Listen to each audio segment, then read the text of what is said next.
ചിലർക്ക് ചെറിയ കാര്യം മതി, ചെറിയ വിഷയം വരുമ്പോഴേ ഇവിടെ തലകത്തേക്ക് വരുന്ന ചിന്ത എന്താണെന്നറിയാമോ? ചത്ത് കളഞ്ഞേക്കാം, വേറെ ഒന്നും ചിന്തിക്കാനില്ല.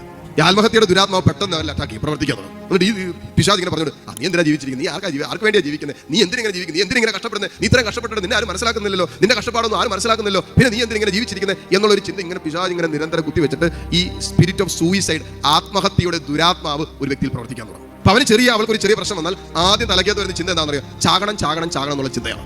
അങ്ങനെ ചിന്ത വരുന്നുണ്ടെങ്കിൽ ശ്രദ്ധിക്കണം, അതിന്റെ പിന്നിൽ ആത്മഹത്യയുടെ ദുരാത്മാവ് ആ വ്യക്തിയുടെ മനസ്സിനെ, ചിന്തകളെ നിയന്ത്രിക്കാൻ തുടങ്ങി. ഈ ദുരാത്മാവ് ഒരു വ്യക്തിയിൽ പ്രവർത്തിച്ചാൽ അവൻ എങ്ങനെയെങ്കിലും കൊല്ലും.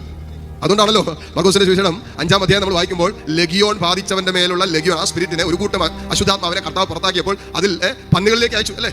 പന്നികൾ തന്നെ ചെയ്തേ, പോയിട്ട് ചാടി ചത്തു എന്നാ പറയുന്നത്. ഈ ലെഗിയോൺ ബാധിച്ചവൻ ചാകേണ്ടിരുന്നതാ, ഇവന്മാർ നേരെ പോയിട്ട് ചാടി ചത്തു എന്ന് പറഞ്ഞാൽ ഒരു സൂയിസൈഡ്, ഒരു ആത്മഹത്യയുടെ ദുരാത്മാവ് അതിൽ പ്രവർത്തിക്കുന്നുണ്ടായിരുന്നു.